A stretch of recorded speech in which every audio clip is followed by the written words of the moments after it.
Friends எல்லோருக்கும் வணக்கம் and welcome back to our channel. எல்லாரும் ஹாப்பி அண்ட் ஹெல்த்தியா இருக்கீங்க அப்படின்னு நம்புறேன். நான் ரொம்பவே நல்லா இருக்கேன். ஸோ இந்த vlog என்னோட weekend routine Saturday and Sunday எடுத்த vlog. சாட்டர்டே மார்னிங் பிரேக்ஃபாஸ்ட்டுக்கு நான் பொங்கல் தான் வந்து ரெடி பண்ணியிருந்தேன். என்னோட வீடியோஸ் ரெகுலராக பார்க்குறவங்களுக்கு தெரியும். மேக்ஸிமம் நான் ஃப்ரைடே நைட்டே வந்து பொங்கல் ரெடி பண்ணிவிடுவேன். அன்றைக்கி கொஞ்சம் வெளியில் போயிருந்ததுனால பண்ண முடியலை. அதனால் கொஞ்சம் சாம்பார் வந்து சூடு பண்ணி வச்சுருந்தேன். மார்னிங் வந்து பொங்கல் ரெடி பண்ணிக்கலாம் அப்படின்னு சொல்லிட்டு. ஸோ மார்னிங்கில் வந்து சட்னி மட்டும் ரெடி பண்ணிவிட்டு பொங்கலும் வந்து ரெடி பண்ணியாச்சு. அன்றைக்கி பொங்கல் சாப்பிடணும் அப்படின்றதுனாலேயே நான் வந்து கஞ்சிக்கு வந்து அரிசி ஊற வைக்கவே இல்லை. ஏன்னா பொங்கல் அப்படின்னாலே எனக்கு ரொம்ப பிடிக்கும். ஸோ வீக்கில் ஒன்ஸ் அந்த பொங்கல் சாப்பிடல அப்படின்னாலே அந்த வீக்கே வந்து ஒரு மாதிரி இன்கம்ப்ளீட்டா இருக்கு. எதையோ ஒன்று மிஸ் பண்ண மாதிரியே ஃபீலிங் இருக்கும். ஸோ அதனாலே வந்து கண்டிப்பாக வீக்லி ஒன்ஸ் வந்து பொங்கல் கண்டிப்பாக இருக்கும். பிரேக்ஃபாஸ்ட் சாப்பிட்டு முடிச்சது. அன்றைக்கி ஹஸ்பண்டுக்கு லீவு அப்படின்றதுனால கொஞ்சம் லஞ்ச் ப்ரிப்பரேஷன்லாம் லேட்டாக தான் ஸ்டார்ட் பண்ணேன். பிரியாணி வேறு பிளான் பண்ணியிருந்தேன். கொஞ்சம் லேட்டாக பண்ணால் நல்லாயிருக்கும் அப்படின்னு சொல்லிட்டு கொஞ்சம் லேட்டாக தான் வந்து ஸ்டார்ட் பண்ணேன். ஸோ எப்போவுமே வெஜிடபிள் பிரியாணி பண்ணுறோம், அப்படி இல்லைனா எக்கு இல்லைனா பிளைன் பிரியாணி தான் பண்ணுறோம். மஷ்ரூம் பிரியாணி சாப்பிட்டே ரொம்ப நாள் ஆனிச்சு. கடைசியாக அம்மா பண்ணி கொடுத்தப்போ சாப்பிட்டது. அதுக்கப்புறம் நான் வந்து ப்ரிப்பேர் பண்ணவே இல்லை. சரி இன்னைக்கு வந்து பண்ணலாம் அப்படின்னு சொல்லிட்டு ஃபர்ஸ்ட் டேவே வந்து நான் மஷ்ரூம் வாங்கிட்டு வந்து ஃப்ரிட்ஜில் ஸ்டோர் பண்ணி வச்சுருந்தேன். நான் வாங்கும்போதே நல்லா ஃப்ரெஷ்ஷாக தான் வாங்கிட்டு வந்திருந்தேன். மறுநாளுமே நல்லா ஃப்ரெஷ்ஷாக இருந்துச்சு. ஸோ இதை மஷ்ரூம் க்ளீன் பண்ணுறதுக்கு ஒரு சின்ன டிப் சொல்கிறேன். நல்லா நீட்டாக வந்து க்ளீன் பண்ணணும் அப்படின்னா ஒரு 2 டீஸ்பூன் மைதாவை சேர்த்துட்டு நல்லா மிக்ஸ் பண்ணிவிட்டு அதுக்கப்புறமா தண்ணியில் போட்டு வாஷ் பண்ணிவிடுங்க. சூப்பராக வந்து க்ளீன் ஆகி வந்துடும். எவ்வளோ அழுக்கு இருந்தாலும் நல்லா அதை வந்து எடுத்து கொடுத்துரும். ஸோ உங்களுக்கு பார்க்கும்போதே தெரிஞ்சிருக்கும் நல்லா பியூராக இருக்குல்ல. இந்த மாதிரி க்ளீன் ஆகி கிடச்சிரும். நல்லா ஒரு 2-3 தண்ணி விட்டு வாஷ் பண்ணதுக்கு அப்புறமா எடுத்து வச்சுட்டு கட் பண்ணுறதுக்கு ஸ்டார்ட் பண்ணிட்டேன். மஷ்ரூம் கட் பண்ணும்போது அதில் ஒரு அந்த காம்பு இருக்கும் இல்லையா, அதை வந்து நம்ம யூஸ் பண்ண வேண்டாம். அதை அப்படியே வெட்டிட்டு வேஸ்ட்டாகவே போட்டுருங்க. அதை வந்து யூஸ் பண்ணாலும் அவ்வளோ நல்லா இருக்காது. ஸோ நான் வந்து மேக்ஸிமம் பிரியாணிக்கு யூஸ் பண்ணும்போது 1/6 அப்படி இல்லைனா 1/4 இந்த ரேஷியோவில் கட் பண்ணுவேன். இதுக்கும் கீழே சின்னதாக கட் பண்ணிங்க அப்படின்னா அது இன்னும் சுருங்கும். ஸோ அந்த பிரியாணியில் இருக்கிறதே தெரியாமல் போயிடும். அதனால் கொஞ்சம் முடிஞ்ச அளவுக்கு பெருசாகவே வந்து கட் பண்ணிக்கோங்க. எப்போவுமே மஷ்ரூம் கட் பண்ணதுமே உடனே தண்ணியில் போட்டுறணும். அப்போ தான் வந்து கருப்பாகாமல் இருக்கும். நீங்கள் தண்ணியில் போடாமல் வெளியிலே வச்சுருந்தீங்க அப்படின்னா அதோட கலர் எல்லாம் சேஞ்ச் ஆகி ரொம்ப வந்து பிளாக்காக தெரியும். ஸோ இன்றைக்கி வந்து நான் மஷ்ரூம் பிரியாணி உங்ககிட்ட ஷேர் பண்ணுறேன். ஆல்ரெடி நம்ம சேனலில் எக் பிரியாணி ரெசிபி இருக்கும். ஆனால் இது வந்து அந்த ஸ்டைலில் நான் பண்ணல, கொஞ்சம் டிஃப்ரெண்ட் ஸ்டைலில் வந்து பண்ணியிருந்தேன். ஃபஸ்ட்டு ஒரு குக்கரில் கொஞ்சம் ஆயில் ஊற்றிட்டு எப்போவும் போல் ஹோல் கரம் மசாலா, பிரிஞ்சி இலை, சோம்பு, கிராம்பு, அப்புறம் பட்டை, அன்னாசிப்பூ இதெல்லாம் சேர்த்துட்டு நல்லா புரிஞ்சதும் ஒரு 3 பெரிய வெங்காயம், மீடியம் சைஸ் பெரிய வெங்காயம் எடுத்து நல்லா தின்னாக ஸ்லைஸ் பண்ணிட்டு சேர்த்துருக்கேன். அதையுமே அந்த ஆயிலில் நல்லா வந்து ஃப்ரை பண்ணிடலாம். எப்போவுமே வெங்காயம் சேர்த்ததுமே ஒரு 10 மினிட்ஸில் நான் வந்து இஞ்சி பூண்டு பேஸ்ட் வந்து சேர்த்துருவேன். ஸோ இன்னைக்கு வந்து கொஞ்சம் டிஃப்ரெண்டாக புதினா, கொத்தமல்லி, ஒரு இஞ்சி, அப்புறம் 7 பல் பூண்டு, ஒரு 3 பச்சை மிளகாய் எல்லாத்தையுமே வந்து நல்லா ஃபைன் பேஸ்ட்டாக அரைச்சி சேர்த்துருக்கேன். நிஜமாவே டேஸ்ட் ரொம்பவே சூப்பராக இருந்தது. நீங்கள் இதே மாதிரி ட்ரை பண்ணி பாருங்கள். அந்த பேஸ்ட்டை சேர்த்துட்டு நல்லா அந்த வெங்காயம் கூட நல்லா வதக்கி விட்டுக்கோங்க. நல்லா இதோட பச்சை வாசனை எல்லாமே போகணும். உங்களுக்கு வந்து தெரியும், நீங்கள் ஃப்ரெஷ்ஷாக போட்டது போது ஒரு ஸ்மெல் வரும். நல்லா வதங்கினதுக்கப்புறம் அந்த ஸ்மெல் வந்து உங்களுக்கு தெரியாது. ஸோ அப்போவே வந்து நீங்கள் கண்டுபிடிச்சிடலாம். அந்த அளவுக்கு நல்லா வதக்கி எடுத்துட்டு அதுக்கப்புறமா நம்ம தக்காளி வந்து சேர்த்துக்க போகிறோம். இப்போ நல்லா வந்து பச்சை வாசனை எல்லாம் போயிடுச்சு. ஒரு 3 தக்காளி, மீடியம் சைஸ் தக்காளி தான் ஸ்லைஸ் பண்ணிவிட்டு நல்லா சேர்த்துருக்கேன். ஸோ அதையுமே நல்லா மேஷ் பண்ணுற மாதிரி குக் பண்ணிக்கலாம்.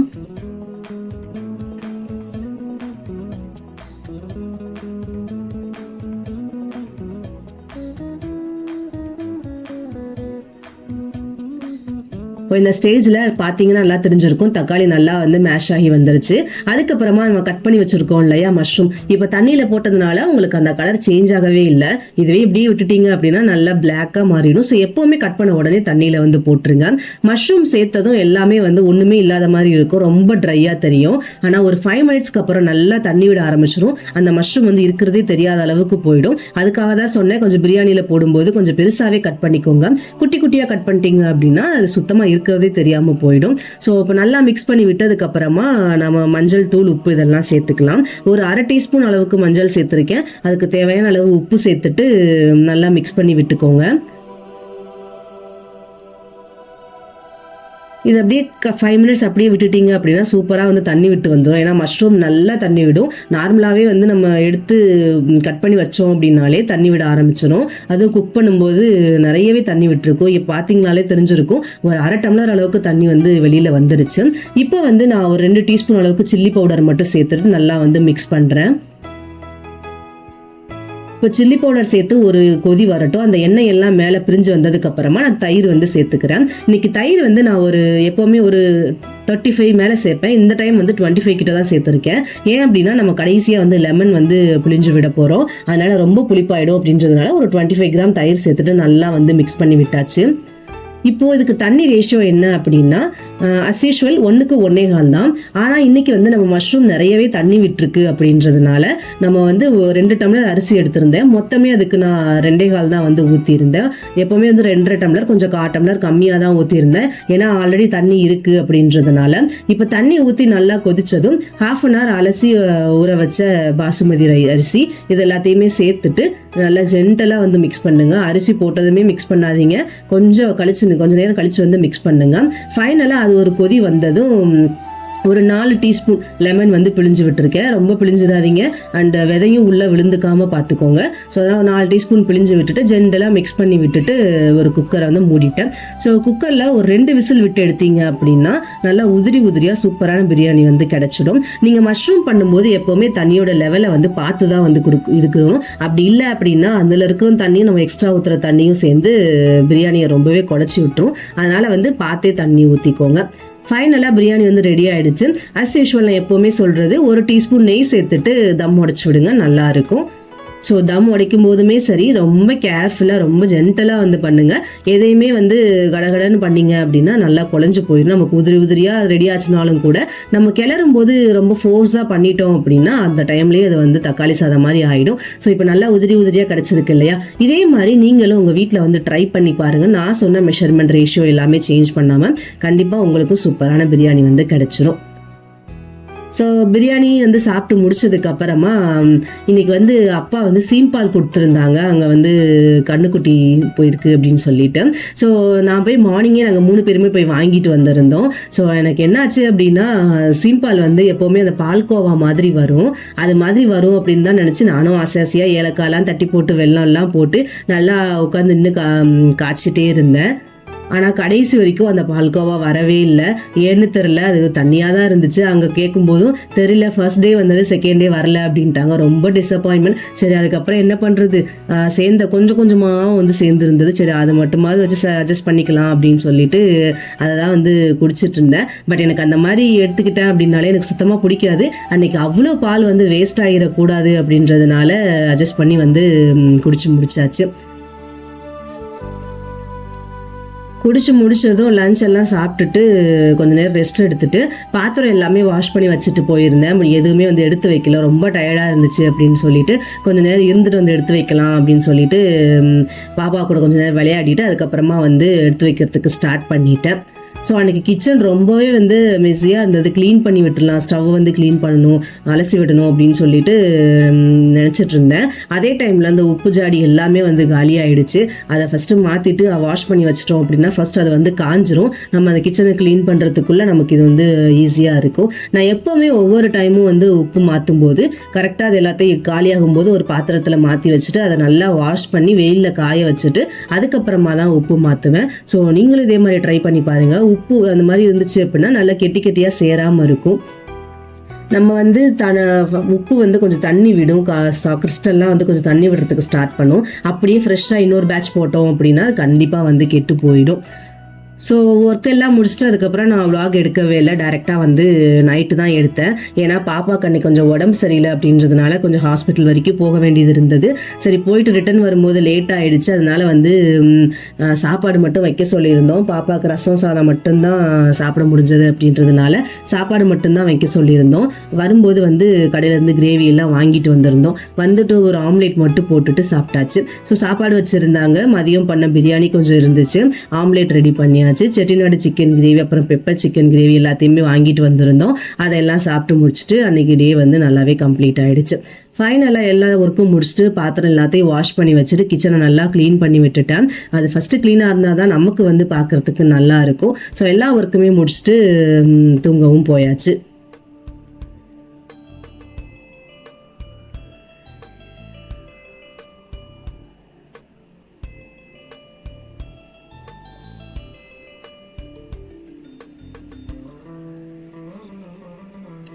இது next day morning. Sunday morning mostly வந்து சப்பாத்தி இருக்கும், அப்படி இல்லைன்னா பூரி இருக்கும். அன்னைக்கு வந்து கொஞ்சம் லேட்டாக இருந்துச்சிட்டோம் அப்படின்றதால தோசையோட முடிச்சுக்கலாம் அப்படின்னு சொல்லிட்டு, ஏன்னா நம்ம வாங்கிட்டு வந்த சிக்கன் கிரேவி எல்லாமே அப்படியே இருந்துச்சு. சரி தோசையோட முடிச்சுக்கலாம் அப்படின்னு சொல்லிட்டு தோசை மட்டும் தான் எல்லாருமே ஊற்றி சாப்பிட்ருந்தோம். ஆஃப்டர்நூன் லஞ்சுக்கு எதுவுமே எடுக்கல, மார்னிங் வரைக்குமே அது கரெக்டாக இருந்தது. அதுக்கப்புறம் சாப்பிட முடியல அப்படின்றதுனால லஞ்சுக்கு பிசிபிலாபாத் வந்து ரெடி பண்ணலாம் அப்படின்னு சொல்லிட்டு ரெடி பண்ணிட்டு இருந்தேன். ஸோ அது பண்ணுறதுக்கு ஒரு பவுடர் மசாலா வந்து ரெடி பண்ணணும். இப்போ நான் சொல்கிற மெஷர்மெண்ட் எல்லாமே வந்து டேபிள் ஸ்பூனில் மெஷர் பண்ணிக்கோங்க. 3 ஸ்பூன் வந்து தனியா, 2 ஸ்பூன் வந்து குழம்பு கடலை பருப்பு, 2 ஸ்பூன் உளுந்து, இதெல்லாம் ட்ரை ரோஸ்ட் பண்ணிட்டு கொஞ்சம் லைட்டாக வந்து கோல்டன் ப்ரௌன் கலரில் வந்து சேஞ்ச் ஆகும். அந்த டைமில் 1 ஸ்பூன் அளவுக்கு கசகசா, ஒரு 1/2 ஸ்பூன் அளவுக்கு மிளகு, இது எல்லாத்தையும் சேர்த்துட்டு நல்லா ட்ரை ரோஸ்ட் பண்ணி எடுத்துக்கோங்க. இந்த கசகசா எல்லாமே நல்லா பொரிஞ்சதுக்கு அப்புறமா ஸ்டவ் ஆஃப் பண்ணிட்டு ஒரு தட்டில் வச்சு நல்லா ஆற வச்சுக்கோங்க. அதுக்கப்புறம் அதே கடாயில் ஒரு 2 டேபிள் ஸ்பூன் அளவுக்கு கடலெண்ணெய் சேர்த்துட்டு ஒரு 1/2 மூடி தேங்காவை நான் குட்டி குட்டியாக கட் பண்ணி வச்சிருக்கேன், அதையுமே வந்து சேர்த்துக்கலாம். காரத்துக்கு ஒரு 15லேருந்து 20 வத்தல் வந்து சேர்த்துருக்கேன். உங்களுக்கு அதிகமாக வேணும் இல்லை கம்மியாக வேணும்னாலும் கூட நீங்கள் அட்ஜஸ்ட் பண்ணிக்கோங்க. ஒரு கையளவுக்கு கறிவேப்பிலை, எல்லாத்தையும் நல்லா சேர்த்துட்டு நல்லா வதக்கி விடுங்க. ஒரு 5 மினிட்ஸ்க்கு அப்புறமா ஒரு சின்ன துண்டு பட்டை, ஒரு 2 கிராம்பு, இது எல்லாத்தையும் சேர்த்துட்டு நல்லா வந்து மிக்ஸ் பண்ணிக்கோங்க. அந்த ஆயிலே இது எல்லாமே வந்து நல்லா ஃப்ரை ஆகட்டும். இது ஃப்ரை ஆகி வர்ற பக்குவம் என்ன அப்படின்னா, நம்ம போட்டிருக்கோம் இல்லையா தேங்காய், அந்த தேங்காய் வந்து லைட்டாக கோல்டன் ப்ரௌனில் வந்து சேஞ்ச் ஆகும். அந்த டைமில் வந்து நீங்கள் வந்து இதை ஆஃப் பண்ணிடலாம். ஸோ அதுதான் வந்து நமக்கு ஃப்ரை ஆகி வர்ற அந்த பக்குவம். லைட்டாக கலர் சேஞ்ச் ஆனாலும் போதும், ரொம்ப டார்க்காலும் ஆகணும் அப்படின்லாம் இல்லை. ஸோ லைட்டாக வந்து சேஞ்ச் பண்ணி உடனே வந்து அதை ஸ்டவ் ஆஃப் பண்ணிவிட்டு நம்ம ஆல்ரெடி வந்து பொருள் எல்லாம் ஆற வச்சுருக்கோம் இல்லையா, அது கூட இதையுமே சேர்த்து வந்து ஆற வச்சிடலாம்.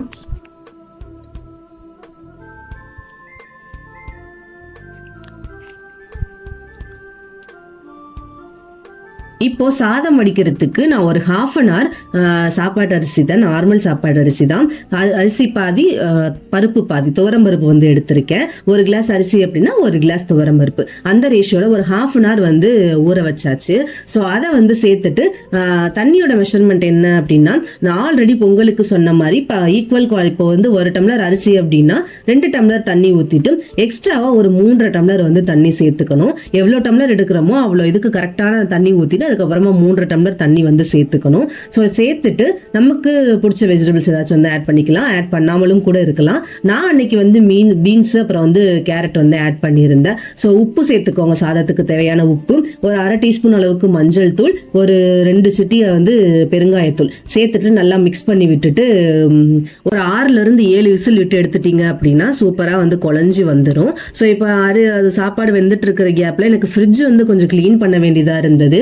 கொஞ்சம் திங்ஸ் எல்லாம் கீழே கொட்டி, மாவெல்லாம் கீழே கொட்டி ரொம்ப ஒரு மாதிரி இருந்ததுன்னு சொல்லிட்டு அந்த கேப்பில் வந்து க்ளீன் பண்ணிடலாம், வேக வரைக்கும் டைம் ஆகும் அப்படின்னு சொல்லிட்டு க்ளீன் பண்ணிட்டு இருந்தேன். ரொம்ப டீப் க்ளீனிங்லாம் வந்து பண்ணலை, ஜஸ்ட் அப்படி அப்படியே திங்ஸை மட்டும் இறக்கி வச்சுட்டு ஒரு கிளாத்தை வச்சு தொடச்சி விட்டுட்டேன். ரொம்ப டீப் க்ளீனிங்லாம் வந்து பண்ணலை. இப்போ தான் கொஞ்ச நாள் முன்னாடி பண்ணேன் அப்படின்றதுனால ஜஸ்ட் வந்து கொட்டி இருக்கிறது, அப்புறம் வந்து ஏதாச்சும் அழுக்கு இருந்துச்சுன்னா தொடச்சி விட்டுடலாம் அப்படின்னு சொல்லிட்டு அது எல்லாத்தையுமே வந்து க்ளீன் பண்ணிட்டு இருந்தேன்.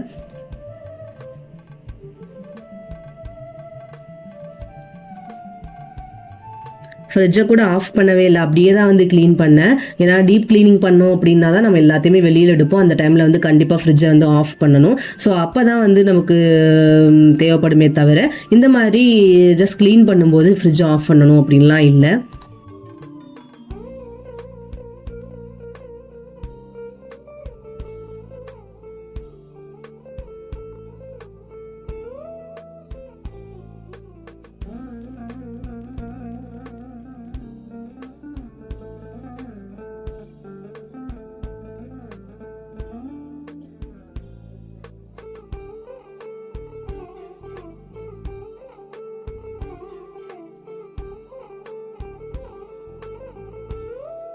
க்ளீன் பண்ணி முடிச்சதுக்கும் கரெக்டாக வந்து சாப்பாடும் வெந்து வந்துருச்சு.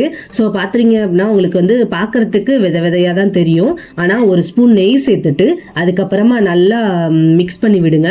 நல்லா வந்து ப்ரெஷர் கொடுத்து மிக்ஸ் பண்ணிங்க அப்படின்னா சூப்பராக வந்து குழஞ்சி வந்துடும். ஃபர்ஸ்ட் பார்க்கும்போது ஐயோ வித விதையாக இருக்குது அப்படின்னு நினைக்காதீங்க, மிக்ஸ் பண்ண நல்லா குழஞ்சி வந்துடும்.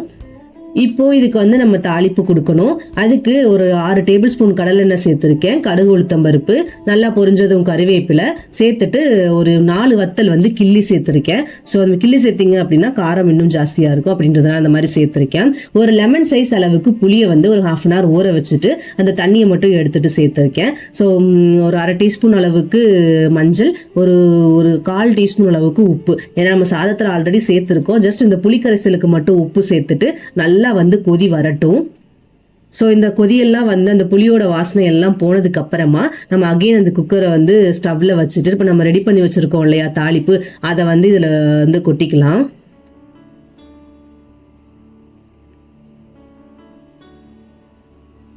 நல்லா வந்து மிக்ஸ் பண்ணி விடுங்க. ஸோ நல்லா மிக்ஸ் பண்ணதுமே அப்போ ஒரு குலைவாக உங்களுக்கு வந்து கிடச்சிருக்கும். அதுக்கப்புறமா நம்ம ரெடி பண்ணி வச்சுருக்கோம் இல்லையா பவுடர் மசாலா, அதையுமே வந்து ஒரு 4 டேபிள் ஸ்பூன் வந்து அன்றைக்கி நான் சேர்த்துருந்தேன். உங்களுக்கு காரத்துக்கு ஏற்றாப்புல நீங்கள் அட்ஜஸ்ட் பண்ணிக்கோங்க. நல்லா வந்து மிக்ஸ் பண்ணி விடுங்க. அந்த பவுடர் வந்து எந்த இடத்துலையுமே கட்டி சேரக்கூடாது. அந்த அளவுக்கு ஸ்லோ ஃப்ளேமில் வச்சுட்டு நல்லா மிக்ஸ் பண்ணி விடுங்க. ஸோ ஃபைனலாக கொஞ்சம் கொத்தமல்லி இலை தூவிட்டு இறக்கிட்டீங்க அப்படின்னா சூப்பரான பிசிபிளாபாத் வந்து ரெடி. ஸோ நீங்கள் அந்த பவுடர் மசாலா மிச்சமாயிடுச்சு அப்படிலாம் ஃபீல் பண்ண வேண்டாம். நல்லா ஒரு டைட்டா ஒரு கண்டெய்னர்ல போட்டு க்ளோஸ் பண்ணி ஃப்ரிட்ஜில் வந்து ஸ்டோர் பண்ணிக்கலாம். கெட்டு போகாது. தாராளமா நீங்க வந்து யூஸ் பண்ணிக்கலாம். எப்பெல்லாம் பண்றீங்களோ அப்பெல்லாம் வந்து நீங்க இன்ஸ்டண்டா எடுத்து வந்து யூஸ் பண்ணிக்கலாம். ஸோ நீங்களும் இதே ப்ரொசீஜரில் வீட்டில் வந்து ட்ரை பண்ணி பாருங்க அண்ட் சூப்பராக வந்திருக்கும். ஆஃப்டர்நூனோட நான் vlog எடுக்கிறத ஸ்டாப் பண்ணிட்டேன். பாப்பாவுக்கு வந்து உடம்பு சரியில்லை அப்படின்னு சொல்லியிருந்தேன் இல்லையா. ஸோ அதுக்கு மேலே என்னால் எடுக்க முடியல. அதனால நைட்டு தான் வந்து கிச்சன் எல்லாத்தையும் க்ளீன் பண்ணி விட்டுட்டு நீட்டாக வச்சுட்டு அப்படியே தூங்க போயாச்சு. நான் இன்னொரு சூப்பர் vlogல உங்களை மீட் பண்ணுறேன். நீங்கள் மறக்காமல் சப்ஸ்கிரைப் பண்ணிடுங்க, ஷேர் பண்ணிடுங்க. தேங்க்ஸ் ஃபார் வாட்சிங். டாடா பாய்.